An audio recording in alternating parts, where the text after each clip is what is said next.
नमस्कार, जन्मभूमि टुडे में आपका स्वागत है। मैं हूं रामधारी। आज एक ऐसी खबर को लेकर आपके सामने हाजिर हूं जो समाज में एक अधिकार तो दिया गया था, लेकिन उस अधिकार का दुरुपयोग बहुत ज्यादा हो रहा था। ये मामला दहेज उत्पीड़न का है। दहेज उत्पीड़न से जुड़ा हुआ एक ऐसा मामला जिसको लेकर सुप्रीम कोर्ट ने एक आदेश जारी किया है और इस आदेश में कहा गया है कि जो धारा 498 ए आईपीसी की धारा 498 ए के तहत पहले एफआईआर दर्ज होते ही तुरंत गिरफ्तारी होती थी। लड़की जैसे ही दहेज उत्पीड़न का केस दर्ज कराती थी, इसके बाद उस लड़के को, उसके परिवार को तुरंत उसकी धरपकड़ के लिए पुलिस निकल पड़ती थी और उसको अरेस्ट कर लिया जाता था।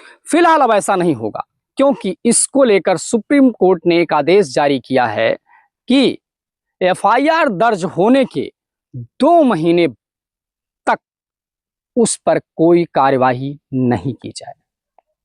यह मामला सबसे पहले परिवार कल्याण को भेजा जाएगा। परिवार कल्याण समिति इसको समझौता कराने की कोशिश करेगी और इस पर रिपोर्ट लगाएगी। इस रिपोर्ट के बाद ही मजिस्ट्रेट या पुलिस इस पर मुकदमा जारी कर सकता है और उसको वारंट जारी कर सकता है गिरफ्तारी के लिए।